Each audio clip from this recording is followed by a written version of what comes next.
Assalamualaikum warahmatullahi wabarakatuh. Alhamdulillahi rabbil alamin. Alhamdulillahi ala ihsanih wa syukruhu ala taufiqihi wa amtinanih. Asyhadu an la ilaha illallah wahdahu la syarika lah ta'ziman li sya'nih.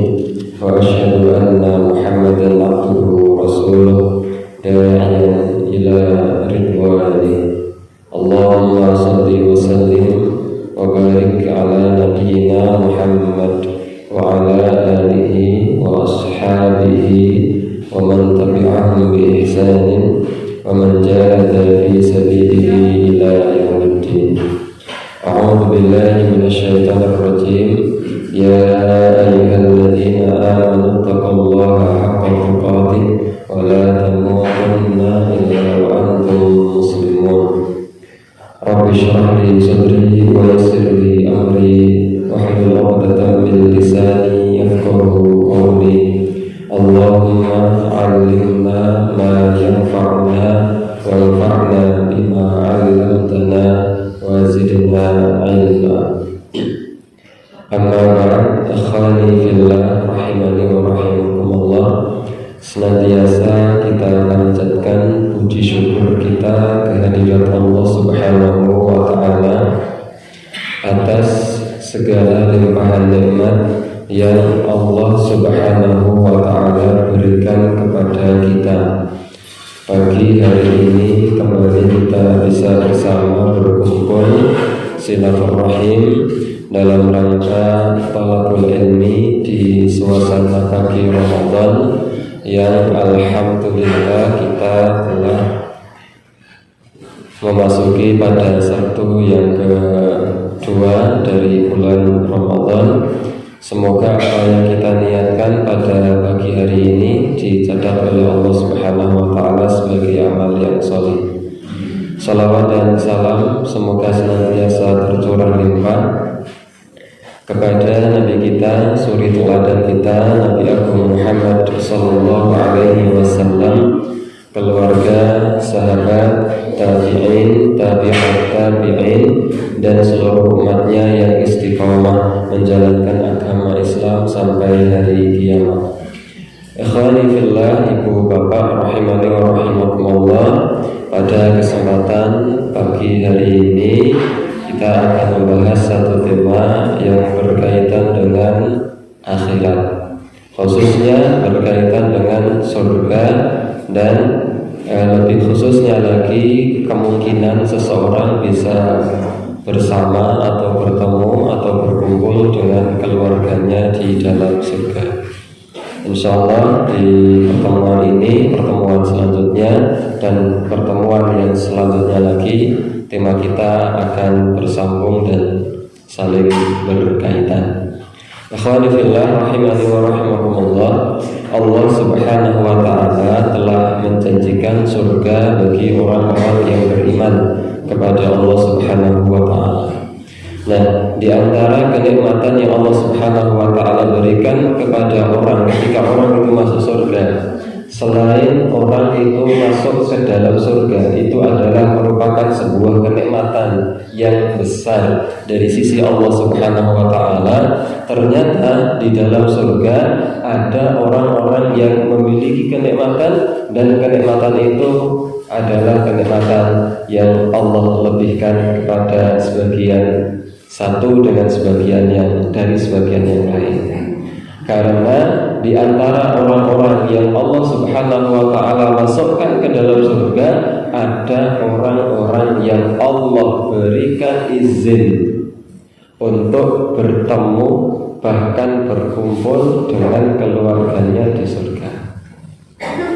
Ada orang-orang yang kemudian Allah Subhanahu wa ta'ala berikan kesempatan tidak hanya bertemu, bahkan bisa berkumpul di dalam surga.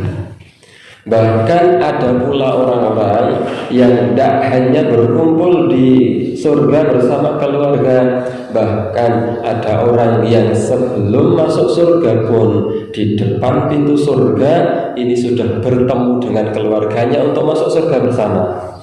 Hanya kemudian ada orang yang belum bertemu dengan keluarga di depan pintu surga, tetapi ketika mereka telah masuk ke dalam surga, maka mereka bisa bertemu, bahkan bisa menjadi satu kembali, seperti keluarga utuhnya ketika dia berada di dunia. Ini diantara kenikmatan yang Allah Subhanahu wa ta'ala berikan kepada orang-orang yang Allah masukkan ke dalam surga.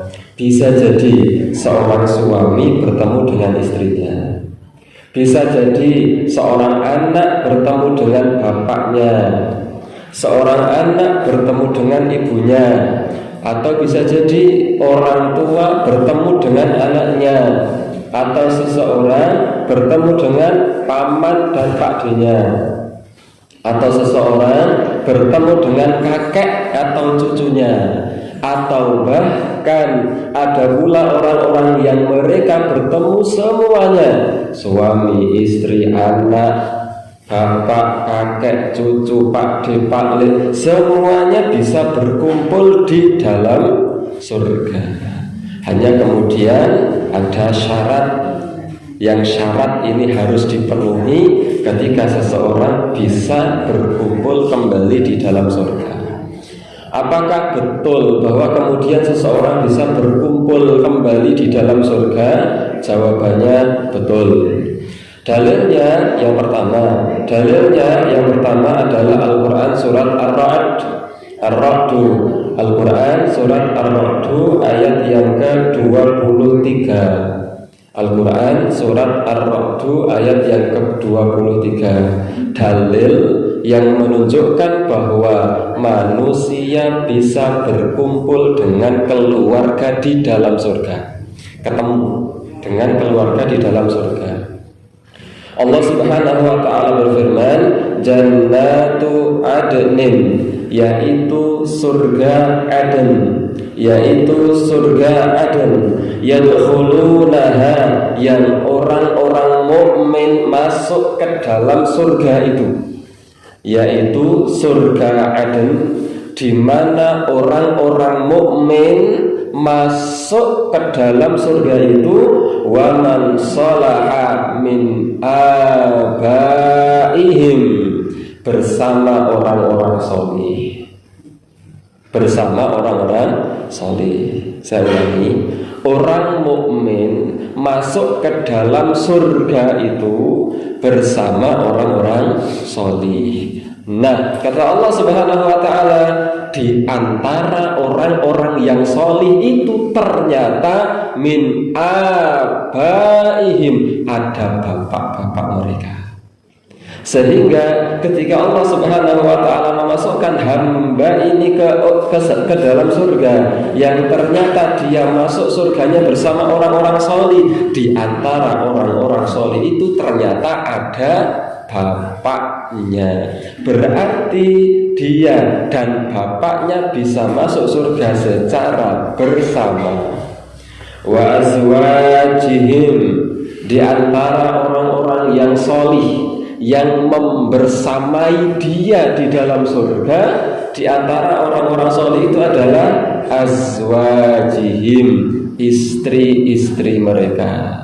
Berarti sebagaimana tadi Bapak, istri pun ketika dia adalah orang yang solih atau solihah akan membersamai orang ini masuk ke dalam surga. Wa dzurriyyatihim, dan di antara orang-orang solih yang membersamai orang ini masuk ke dalam surga adalah anak keturunan mereka. Sehingga bisa jadi dia dibersamakan oleh Allah Subhanahu wa ta'ala dengan anaknya.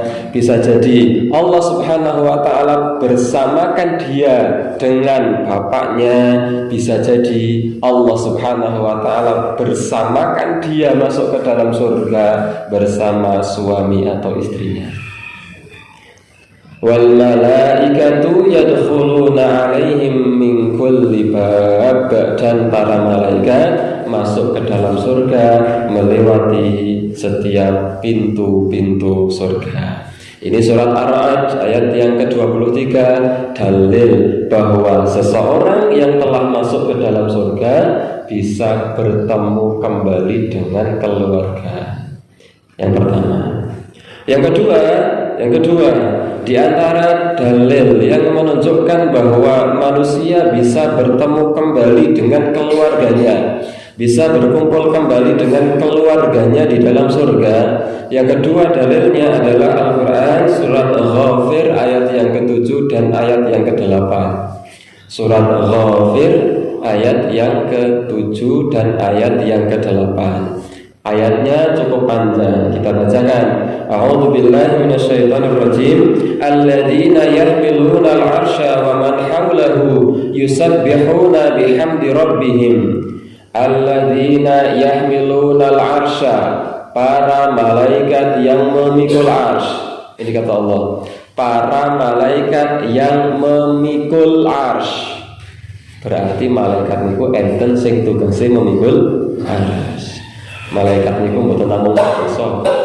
Malaikat niku mboten namung sedoso. Jibril, Mikail, Israfil, Munkar, Nakir, Raqib, Atid, Malik, Ridwan, mboten namung sedoso.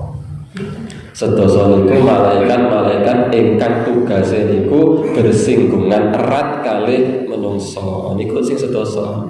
Tetapi hakikat jumlah malaikat banyak. Kata Allah Subhanahu wa taala, "Wa ma ya'lamu junuda rabbika illahu." Dan tidak ada satupun yang mengetahui jumlah tentara Allah, yaitu dari kalangan para malaikat, kecuali hanya Allah yang tahu. Lalu berapa jumlah malaikat? Wallahu a'lam. Tetapi kemudian ada satu riwayat yang menunjukkan betapa banyaknya jumlah malaikat. Kata Rasulullah SAW ketika mengisahkan tentang peristiwa Isra Mi'rajnya beliau, dilihatkan dalam riwayat yang sahih, saya baca dalam kitab Ushulul Iman yang dikarang oleh Nukhbah minal Ulama, sebuah riwayat yang sahih di mana Rasulullah SAW ketika ditemani oleh malaikat Jibril Isra Mi'raj, ketika Mi'raj, maka Rasulullah SAW bersabda, "Tsumma rufi'ali al-baitul ma'mur." Kemudian ditampakkan bagiku sebuah tempat yang bernama Baitul Ma'mur. Maka Rasulullah SAW ketika itu belum tahu apa itu Baitul Ma'mur. Maka Rasulullah SAW bertanya kepada malaikat Jibril alaihissalam, "Ya Jibril, ma hadza?" Wahai Jibril, ini apa? Kata Jibril, "Hadza al-Baitul Ma'mur." Ini adalah Baitul Ma'mur. Yadkhulul malaika fi, atau kama qala Nabi, 70 alfi malak yauman, fi kulli yaumin 70 alfi malak, di mana setiap satu hari, satu hari ada 70 alfi malak, 70.000 malaikat yang masuk ke Baitul Ma'mur untuk tawaf. Ketika idza yakhruju minha lam ya'udu, ketika mereka telah keluar dari Baitul Ma'mur, mereka tidak akan pernah kembali lagi untuk selama-lamanya. Dan pergantian itu ada setiap hari. Setiap hari itu mau 70.000. Berarti pentil zaman malaikat pertama saat bareng Nabi Adam dugi kiamat itu setiap hari enten 70.000 sing tawaf wonten Baitul Ma'mur, dan itu tidak pernah balik. Nah, berarti jumlah malaikat dengan 70.000 ping. Ping pirang dinten? Kok pirang dinten wong pirang tahun mawon bingung. Pil zaman malaikat pertama biyen ya sak derenge Nabi Adam pirang tahun, pirang niki padahal hitungannya bukan tahun, hari. Setiap hari ada 70.000 malaikat. Atau kama qala Nabi, atau seperti yang disabdakan oleh Nabi sallallahu alaihi wasallam. Dalam riwayat yang lain yang juga saya baca dalam kitab Ushulul Iman yang dikarang oleh Nukhbah minal Ulama, Rasul sallallahu alaihi wasallam menjelaskan, yu'ta bi jahannama yauma idzin, pada hari itu, pada hari kiamat, neraka akan dihadirkan di hadapan manusia. Ini Rasul sallallahu alaihi wasallam sedang menjelaskan firman Allah Subhanahu wa taala, waji'a yauma idzin bi jahannam. Pada hari itu neraka jahanam akan didatangkan, dihadirkan di hadapan manusia. Maka Rasul sallallahu alaihi wasallam bersabda, yu'ta yauma idzin bi jahannam, pada hari itu neraka jahanam akan didatangkan, laha sab'una alfi zimam, yang neraka itu didatangkan dengan cara ditarik. Ditariknya dengan, kata Nabi, sab'una alfi zimamin, dengan 70.000 tali. Neraka ditarik dengan 70.000 tali. Sabda Rasul sallallahu alaihi wasallam, ma'a kulli zimamin sab'una alfi malak yajurrunaha, yang setiap satu tali, sakler tali niku ditarik oleh 70.000 malaikat. Ada 70.000 tali, yang setiap satu tali ditarik oleh 70.000 malaikat. Berarti pinten jumlahe? 70.000 ping 70.000 pitu ping pitu 49 noli enten 4 tambah 4 8 miliar 900 yuta malaikat. Sing itu kok cepet? Pun tak hitung pilih 4.900.000.000 malaikat niku namung malaikat sing narik neraka, dereng malaikat sing jaga neraka. Malaikat sing jaga neraka niku boten namung malaikat Malik. Malaikat Malik niku pemimpinnya para penjaga neraka. Dalam kitab Tauhid disebutkan bahwa malaikat penjaga neraka itu banyak. Pemimpinnya disebut malaikat Zabaniyah. Jumlahnya 19. Sebagaimana firman Allah Subhanahu wa taala, 'alaiha 19. Malaikat penjaga neraka itu banyak, pemimpinnya 19 malaikat, disebut malaikat Zabaniyah. Pemukanya baru namanya malaikat Malik. Berarti malaikat itu kadang kalau segede kadang. Allah Subhanahu wa taala berfirman tentang malaikat Raqib Atid, ma yalfidhu min qaulin illa ladaihi raqibun atid. Tidaklah ada satupun lafaz yang keluar dari lisan manusia, melainkan setiap orang itu ladaihi. Di sini adalah dhamir untuk huwa. Huwa itu mufrad bukan jamak. Mufrad itu artinya satu. Illa ladaihi, bagi satu orang itu ada raqib dan atid, atau yang kemudian disebut dengan malaikat kiramun katibun. Raqib atid, hingga satu orang itu ada raqib atid. Satu orang raqib atid. Mboten kok raqib atid kali nyatet wong sak donya. Tapi si A ada raqib atidnya sendiri, B ada raqib atidnya, C ada raqib atidnya, D ada raqib atidnya. Berarti nek teng mriki niki enten kalih dosa raqib atid enten pinten? Kawan dosa. Ha nek kok menungso fil zaman Nabi Adam dugi kiamat niku pinten miliar triliun. Berarti malaikate sing raqib atid pinten? Wallahu a'lam gitu ya, Pak. Artinya apa? Malaikat itu tidak hanya 10, tapi jumlahnya banyak. Nah, ngeten, kembali kepada ayat yang kita bahas, ngeten. Di antara malaikat yang Allah Subhanahu wa taala ciptakan, ada malaikat yang bernama Hamalatul Arsy. Malaikat yang tugasnya apa? Memikul arsy. Sebagaimana Allah Subhanahu wa taala berfirman, alladzina yahmilunal arsya, para malaikat pemikul arsy. Iki ngendikanipun Gusti Allah, mboten ngarang-ngarang dongeng. Ada malaikat yang tugasnya memikul arsy. Rasul Shallallahu Alaihi Wasallam menjelaskan tentang siapa malaikat ini, yaitu malaikat yang memikul arsy.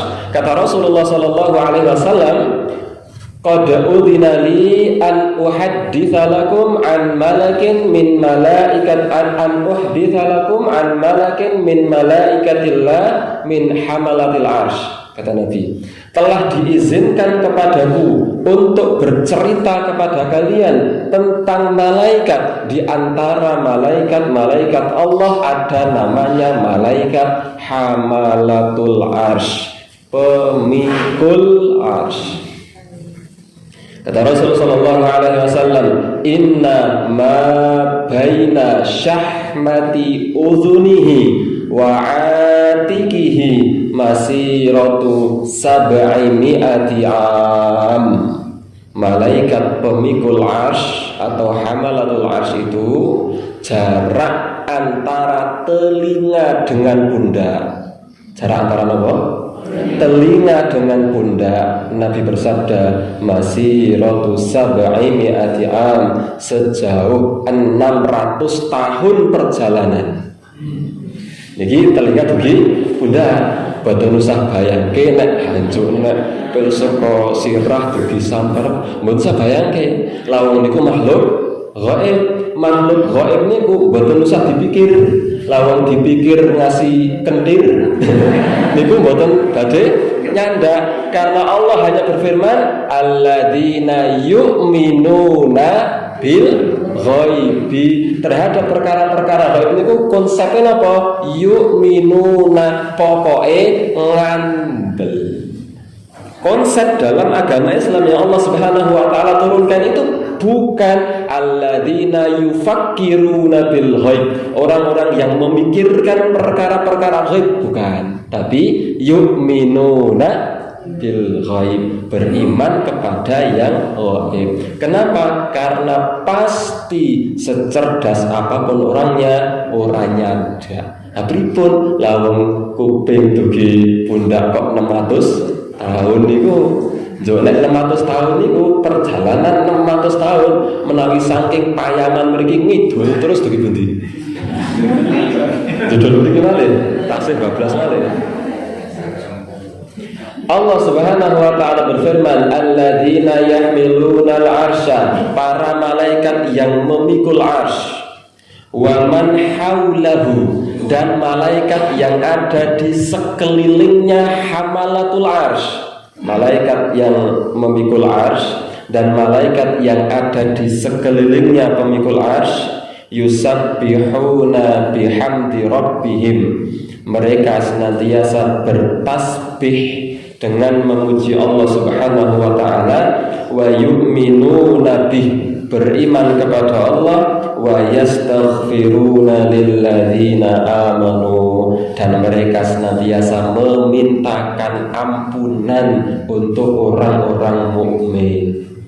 Malaikat hamalatul arsy dan malaikat yang ada di kanan kirinya hamalatul arsy itu tugas mereka diantaranya bertasbih, bertahmid, beriman, dan mendoakan ampunan untuk orang-orang mukmin. Dengan mereka mengatakan, Rabbana wasi'ta kulla syai'ir Rabbana wasi'ta kulla syai'ir rahmatan wa ilma, ya Rabb kami, rahmat dan ilmu-Mu luas, meliputi segala sesuatu. Faghfir lilladzina tabu, maka ampunilah orang-orang yang bertaubat. Wattaba'u sabilaka, ampunilah orang-orang yang mengikuti jalanmu. Waqihim adzabal jahim, ya Allah, jaga mereka, orang-orang yang beriman itu jaga mereka dari api yang menyala-nyala. Niki doa ini sinten? Malaikat hamalatul arsy. Ya Allah, ya Allah, ampunilah orang-orang yang bertaubat, ampunilah orang-orang yang beriman mengikuti jalanmu, dan jaga mereka dari api neraka yang menyala-nyala. Kemudian mereka melanjutkan doanya, Rabbana, wahai Rabb kami, wa adkhilhum jannati adnin, masukkanlah orang-orang mukmin itu ke dalam surga Aden, allati wa'adtahum, di mana surga itu memang telah engkau janjikan untuk mereka. Masukkan orang-orang mukmin itu ke dalam surga, di mana surga itu memang engkau janjikan untuk mereka. Wa man shalaha min abaihim, masukkan mereka ke dalam surga bersama orang-orang solih dari bapak-bapak mereka. Wa azwajihim, istri-istri mereka. Wa dzurriyyatihim, anak-anak keturunan mereka. Maka ini dalil yang menunjukkan bahwa ternyata ketika seorang mukmin masuk ke dalam surga, bisa jadi dipertemukan kembali dengan keluarganya di dalam surga.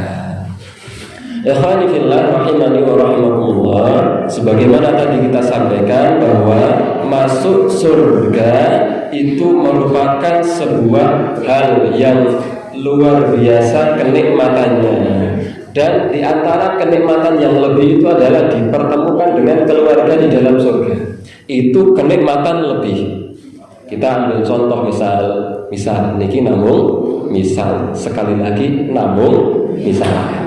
Misalnya ngenten, ada seorang kakek mbah yuswane sampun 7 dosa misalnya, atau 67 atau 65. Kakek ini kemudian punya anaknya 4. Masing-masing anak cucunya melahirkan anak 3, sehingga wayahe kita kali 12. Yang satu anak pertama tinggalnya ting Jakarta, anak kedua ting Batam, anak ketiga ting Bali, anak keempat dilalah kaji kerasan.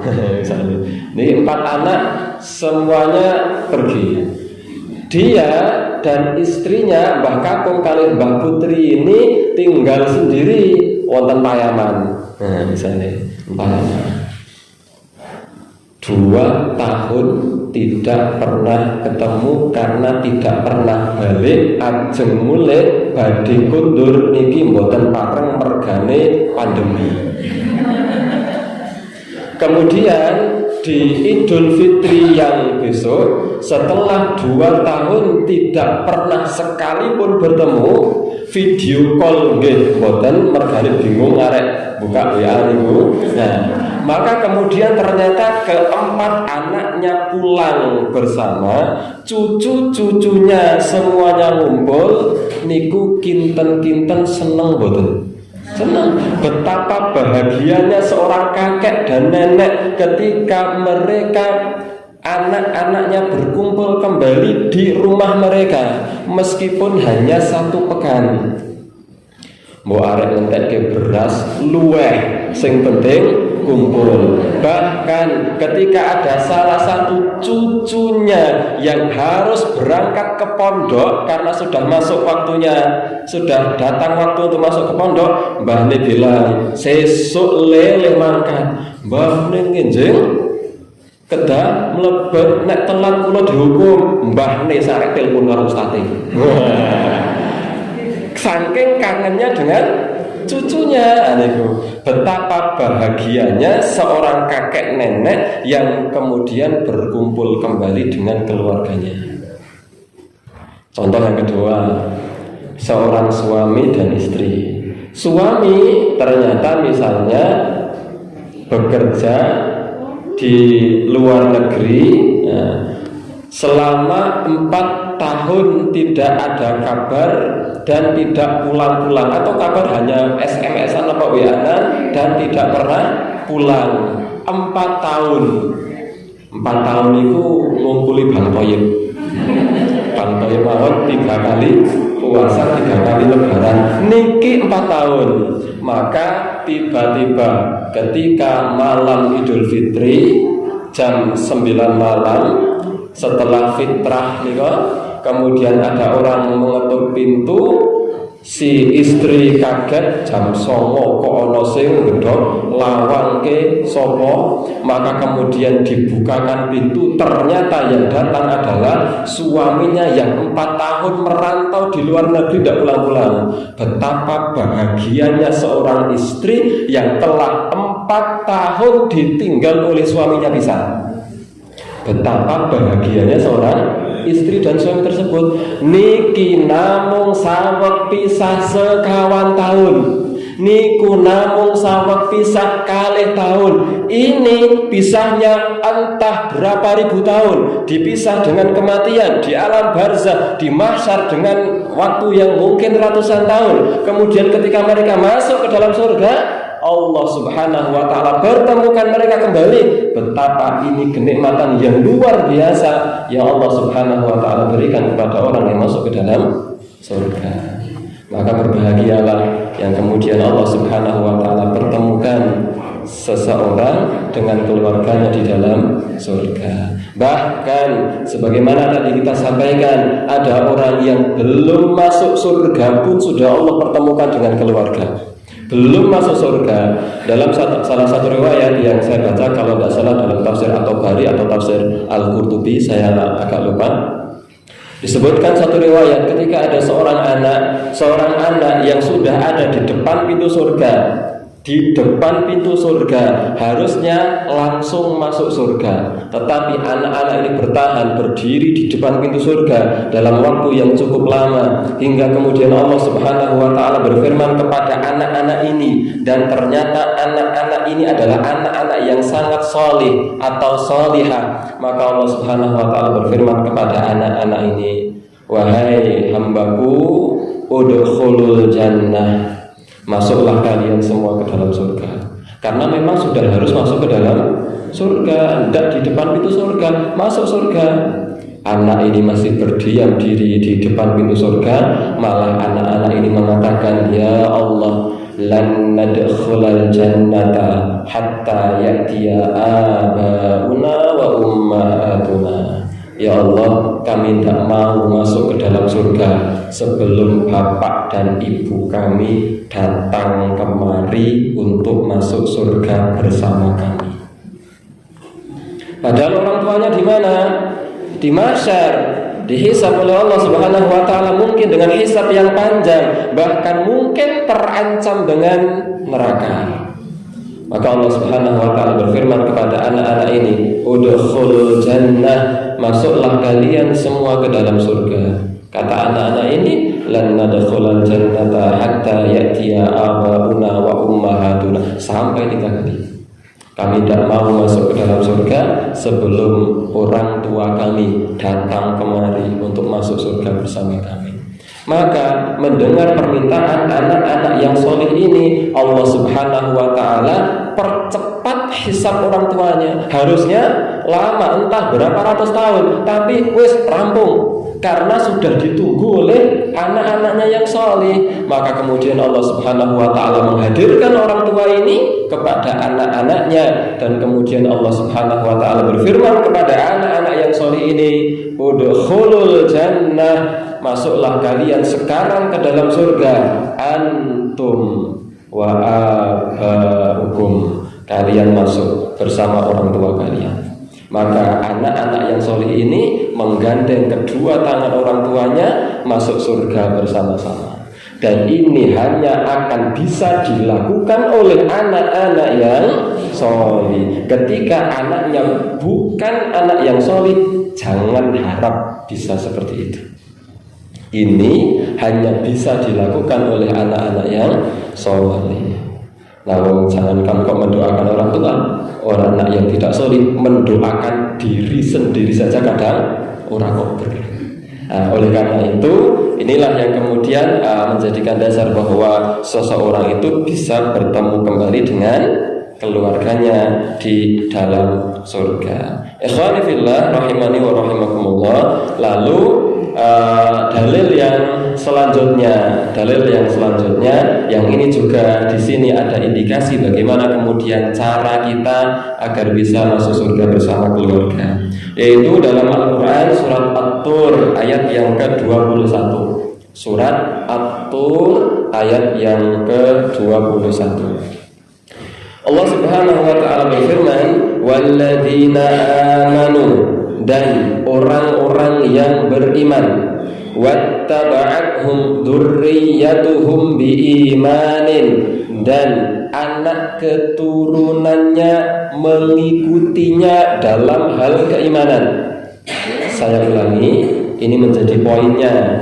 Orang beriman dan anaknya ikut beriman karena bapaknya iman. Saya ulangi, bapak atau ibunya beriman dan anaknya juga beriman. Mungkin anaknya keimanannya lebih kuat daripada bapaknya, atau mungkin juga anaknya keimanannya tidak lebih kuat dari bapaknya. Tetapi anak ini beriman sebagaimana bapaknya beriman. Kenapa anaknya bisa beriman?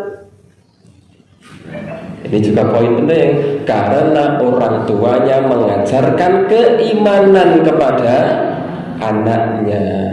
Maka Allah Subhanahu wa taala berfirman, ketika dia beriman, anaknya mengikutinya dalam hal keimanan. Allah berfirman, alhaqna bihim dzurriyyatahum. Di akhirat nanti akan kami pertemukan orang tua dan anak ini.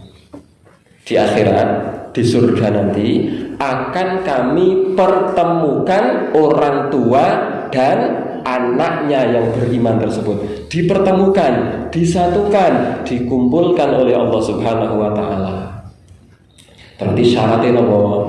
Bapaknya iman, anaknya beriman. Maka mustahil berkumpul ketika anaknya mukmin, bapaknya kafir, atau bapaknya mukmin, anaknya kafir. Mustahil. Maka syarat mutlak yang tidak bisa ditawar-tawar adalah bapaknya mukmin, anaknya mukmin, karena orang tuanya mengajarkan keimanan kepada anaknya. Maka Allah berfirman, alhaqna bihim dzurriyyatahum, akan kami kumpulkan, satukan, pertemukan, hubungkan orang tua dengan anaknya tersebut kelak di dalam surga Allah Subhanahu wa taala. Lalu bagaimana ini bisa terjadi?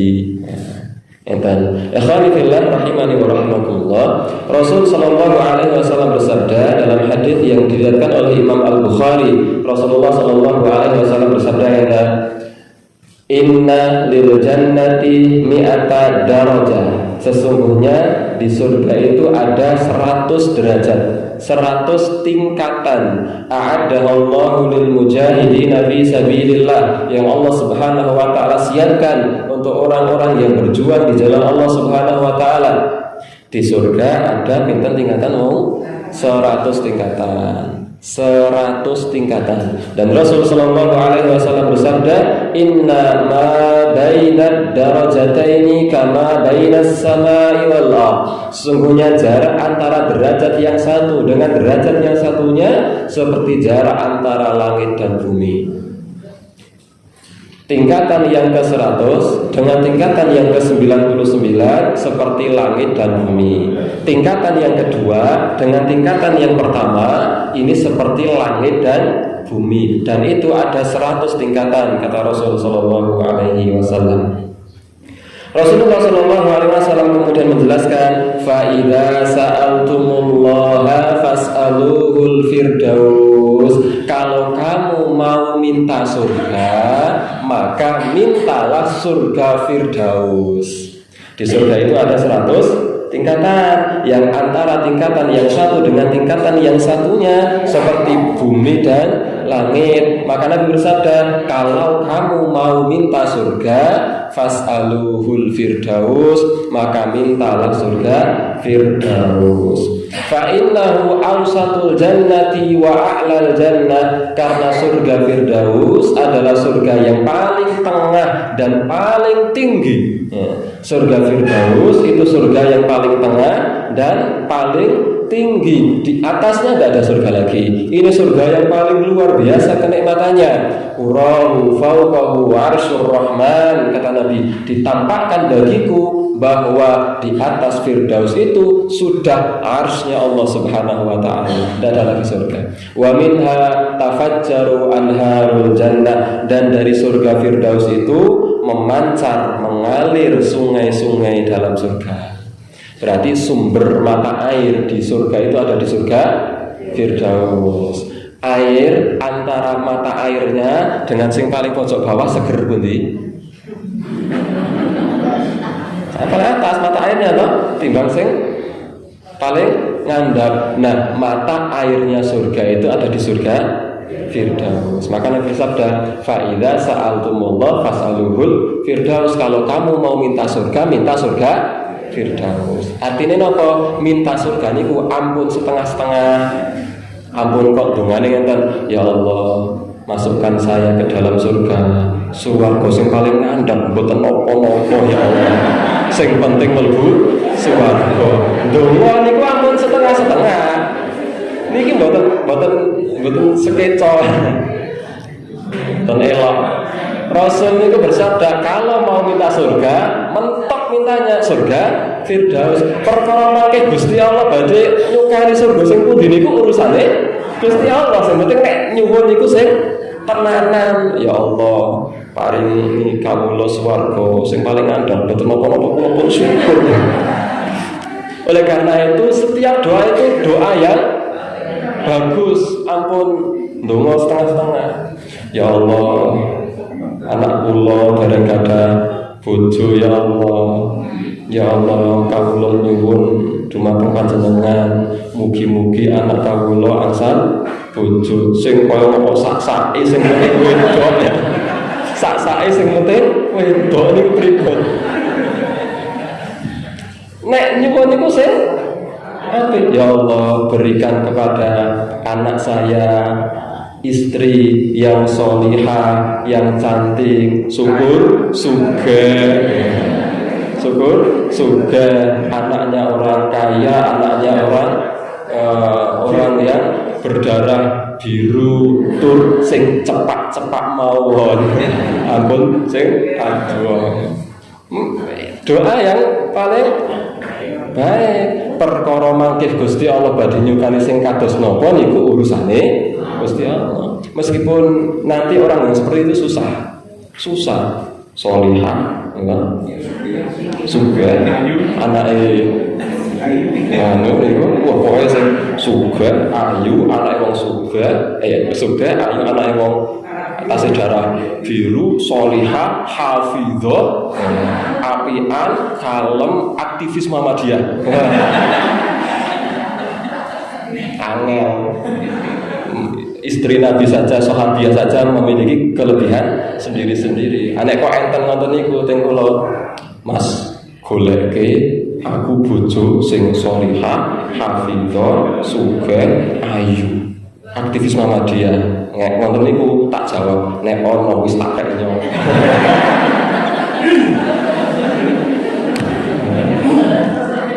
Tetapi ala kulli hal, doa itu yang pokoknya minta sing terbaik, rezeki terbaik, ilmu terbaik, kesehatan terbaik, dan seterusnya. Nah, maka Rasul di sini memberikan satu petunjuk, kalau minta surga Firdaus, karena itu surga yang terbaik. Nah, kita kembali kepada pembahasan ini. Di surga ada berapa tingkatan? 100. Misalnya ngeten. Misal sekali lagi hanya misal, bapaknya ada di tingkatan 10 di surga ini, bapaknya. Anaknya ada di tingkatan 30. Ini misal, karena memang anaknya mungkin lebih beriman daripada bapaknya. Anaknya di tingkatan 30, bapaknya di tingkatan 10. Pitakenane ngenten, pitakenane Pripun carane supados bapak kalian anak niku saged kepanggih malih, bisa ketemu lagi? Pripun carane?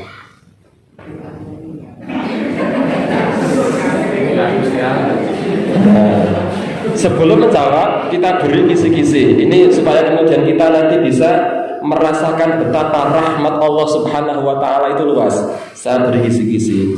Di antara tempat yang akan kita tempati di mana di surga itu, salah satu sebabnya karena amal atau karena pahala. Semakin banyak pahala, bisa jadi tingkatannya semakin tinggi. Sebagaimana misalnya pahala Al-Quran. Kata Rasul Sallallahu Alaihi Wasallam mengisahkan tentang firman Allah Subhanahu Wa Taala kepada penduduk surga, Iqra, bacalah Al-Quran, warattil kama kunta turattil fid dunya. Bacalah Al-Quran dengan baik sebagaimana kamu membaca Al-Quran di dunia dengan baik. Kemudian Allah Subhanahu wa taala perintahkan kepada hamba ini, teruslah naik derajatnya. Fa inna manzilataka inda akhiri ayatin taqra'u biha. Karena posisi kamu di surga berdasarkan di akhir ayat Quran mana yang kamu baca. Semakin banyak membaca Al-Quran, semakin berpeluang tingkatannya naik. Bandina namun kul huwallahu ahad Allahu samad lam yalid walam yulad walam yakul lahu kufuwan ahad pun satu hari niku sing diwaos namun niku berarti naik sithik-sithik. Nah niku kisi-kisi di antara yang menentukan di tingkatan berapa itu, salah satu yang menjadi alasan itu adalah amal perbuatan atau pahala. Berarti balik ke sini, bagaimana caranya agar bapak di tingkatan 10 bertemu dengan anak di tingkatan 30?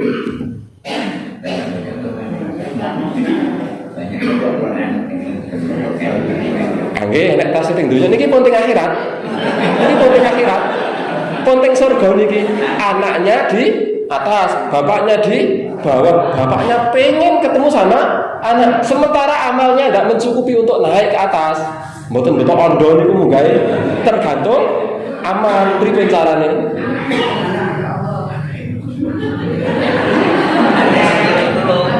Betul loh. Iya betul. Caranya bagaimana?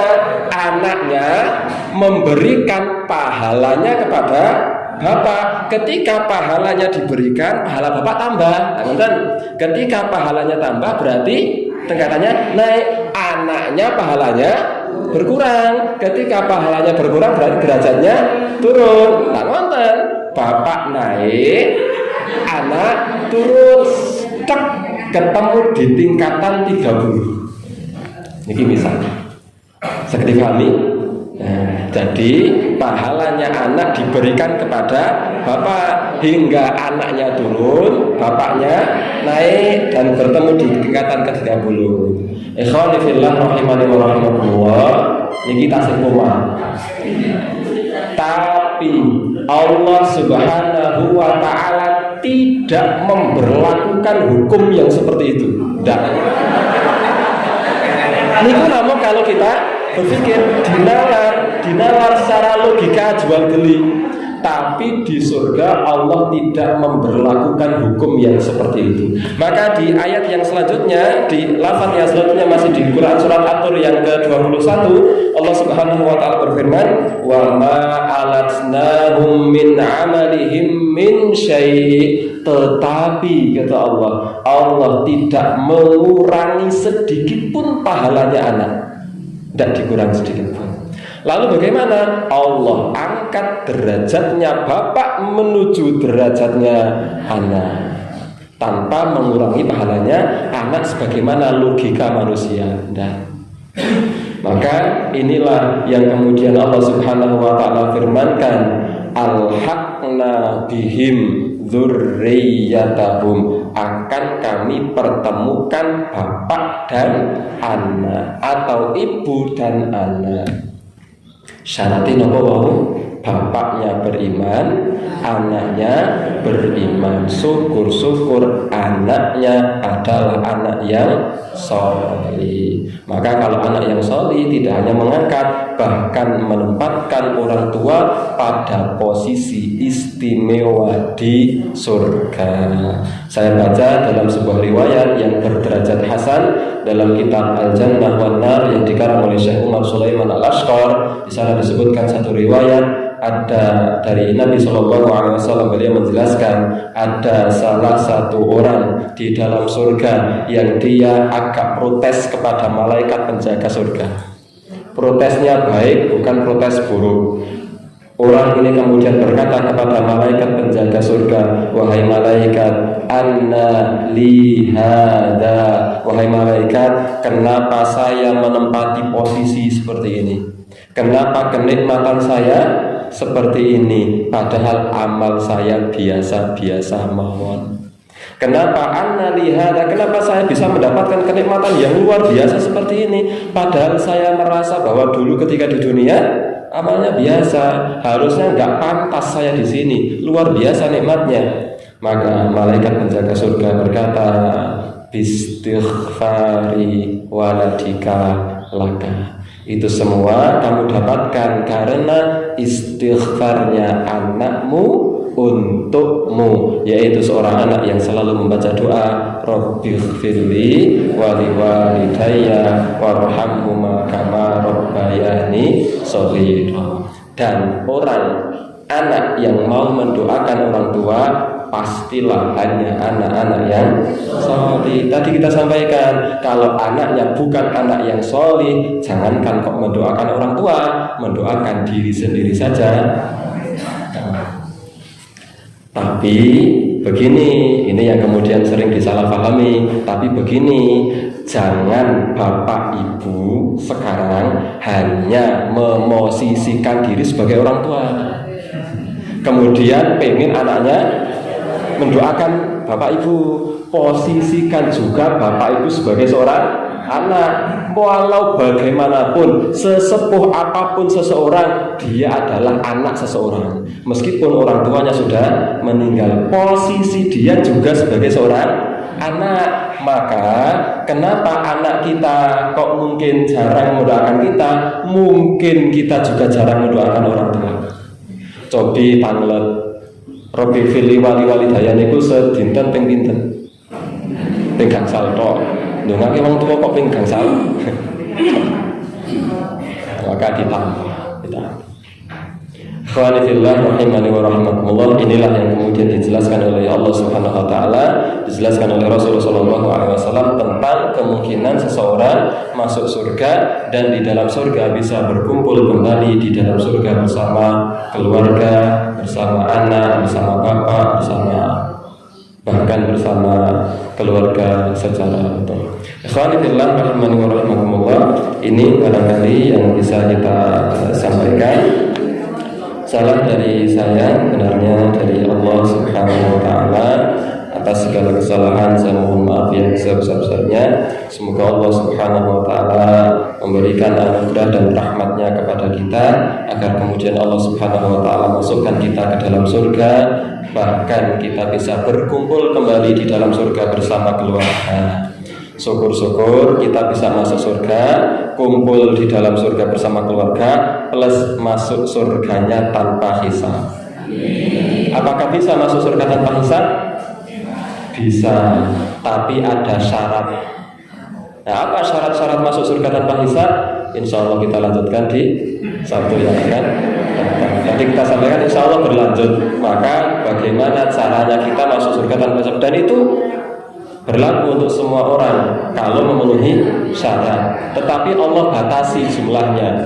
Berapa batasan jumlahnya? Insya Allah besok. Dan apa syarat-syarat masuk ke dalam surga agar tanpa hisab? Ya, ada syarat yang harus ditepati agar kemudian bisa masuk surga tanpa hisab. Khalifillah rahimani wa rahimakumullah. Ini yang bisa kita sampaikan. Subhanallah wa bihamdika asyhadu an la ilaha illa anta astaghfiruka wa atubu ilaik.